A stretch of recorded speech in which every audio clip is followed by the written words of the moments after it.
कि हमने जो भी चर्चाएं की, जो भी मुद्दे रखे, जो रोड मैप विजन के साथ आप सभी लोगों को हमने बताया, महागठबंधन के सभी साथियों ने ये बोला कि हम लोग 10 लाख सरकारी नौकरी देने की बात की। हम लोगों ने संविदा कर्मियों को नियमित करने की बात की। हमने नियोजित शिक्षकों के लिए समान काम समान वेतन की बात की। हमने बिजली के दरों को आधा करने की बात की। हमने जीविका दीदी, आशा कर्मी, आंगनबाड़ी सेविका, आंगनबाड़ी सहायिका, उर्दू शिक्षक, कार्यपालक सहायक, सांख्यिकी स्वयंसेवक, लाइब्रेरियन, रसोइया सहित तमाम अन्य साथियों को मानदेय बढ़ोतरी की बात की और नियमित करने की बात की। हम लोगों ने किसान, मजदूर, कृषि ऋण माफ़ करने की बात की, किसानों की बात की, नौजवानों की बात की, शिक्षा पे लगभग जो बजट का बिहार का कुल जो आंकड़ा निकल कर के आता है वो लगभग पूरे बजट का 22% जो होगा वो शिक्षा पे हम लोग जो है खर्च करने का काम करेंगे। इसकी भी हम लोगों ने चर्चाएं की हैं। हमने किसान आयोग बनाने की बात की, व्यावसायिक आयोग बनाने की बात की, युवा आयोग और खेल आयोग बनाने की बात की है। हमने देश में हर राज्य में कर्पूरी श्रमवीर सहायता केंद्र बनाने की बात की। हमने सरकारी नौकरियों में स्थानीय नीति को लागू करने की बात की। लगभग 85% आरक्षण स्थानीय अभ्यर्थियों को सुनिश्चित हो, इसकी हम लोगों ने चर्चा की। मिथिलांचल में हम लोगों ने जननायक स्वर्गीय कर्पूरी ठाकुर के नाम पर एक विश्वविद्यालय की स्थापना की बात की। हम लोगों ने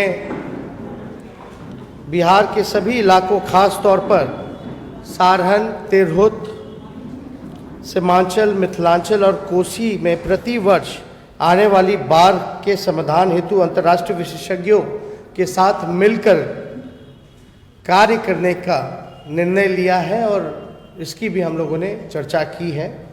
हमने उपेक्षित सीमांचल और कोसी क्षेत्रों के स्वर्गीय विकास के लिए सीमांचल विकास आयोग और कोसी विकास आयोग की गठन करने की हम लोगों ने बात की है।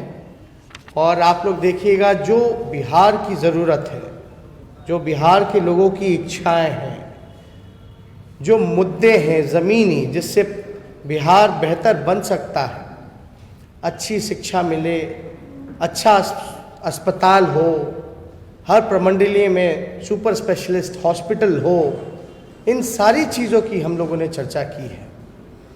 हम लोगों का साफ मानना है कि राजनीति में नकारात्मकता नहीं होनी चाहिए। एक पॉजिटिविटी के साथ पॉजिटिव बात होनी चाहिए, जिससे बिहार का उत्थान हो, बिहार के लोगों की तरक्की हो और हमारा राज्य जो है प्रगतिशील राज्यों में सम्मिलित हो। इसके लिए हम लोग लगातार प्रयासरत रहे। हमने विश्वविद्यालय बनाने की बात की। जात पात धर्म से ऊपर उठ करके और प्रगतिशील बिहार हम लोगों का सपना है कि बिहार बने। जात पात धर्म की राजनीति, नफरत फैलाने की राजनीति बहुत हो गई। अब जो होनी चाहिए, बिहार के उत्थान की बात होनी चाहिए, विकास की बात होनी चाहिए। लगातार लोगों का जो प्यार, समर्थन, आशीर्वाद और जो जन सैलाब हमारे रैलियों में देखने को मिला, साफ तौर पे ये दर्शाता है कि बिहार के लोग मौजूदा एनडीए सरकार, डबल इंजन की सरकार से ऊब चुके हैं।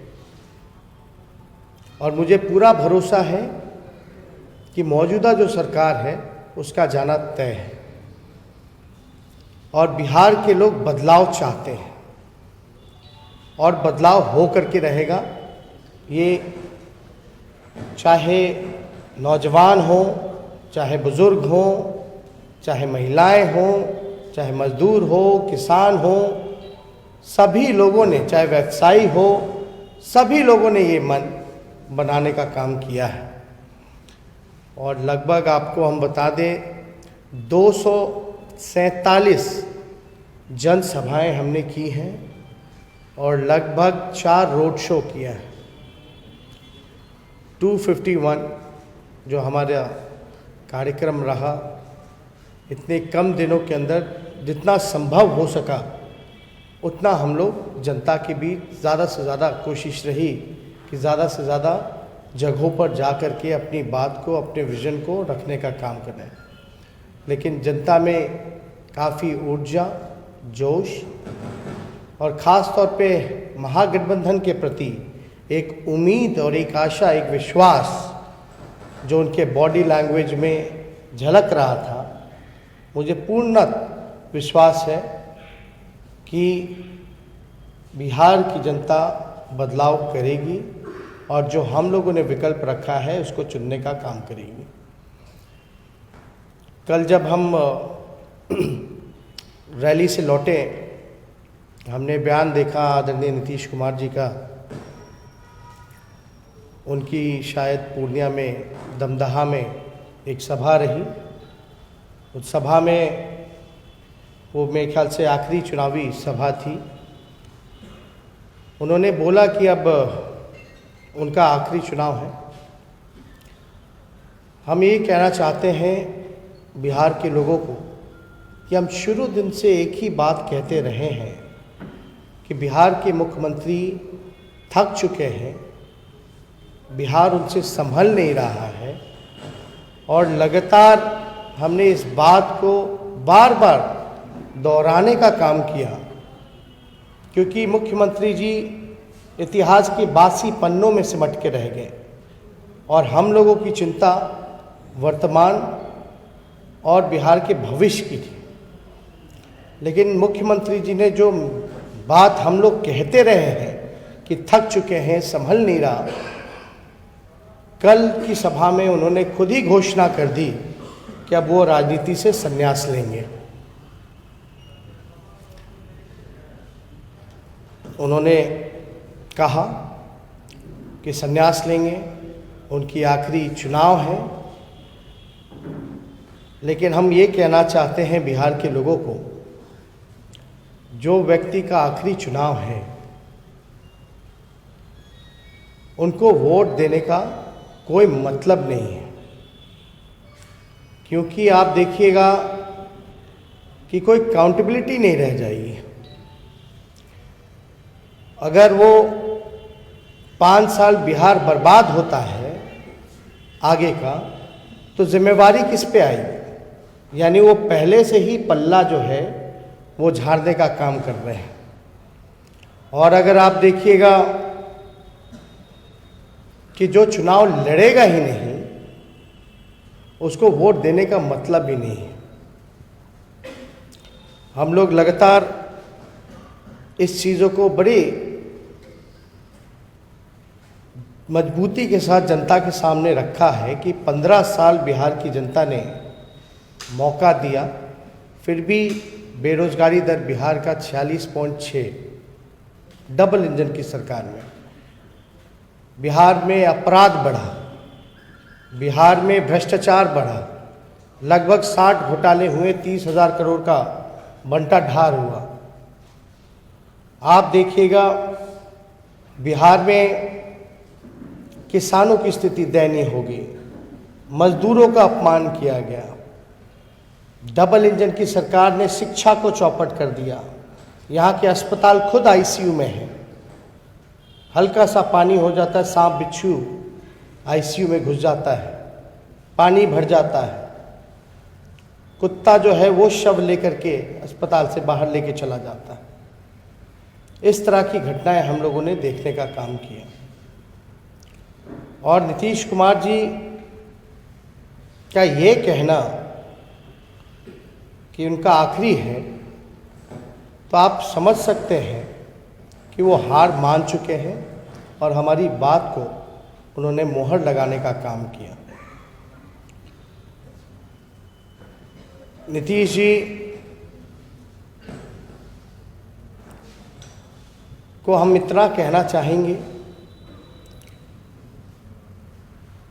कि अगर 15 साल आपने काम किया होता तो शायद ये ज़रूरत ना पड़ती।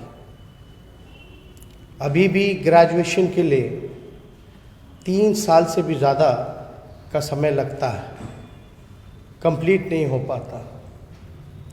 बीपीएससी की स्थिति लेत लतीफ़ा किसी से छुपा नहीं है। कितने हमारे नौजवानों को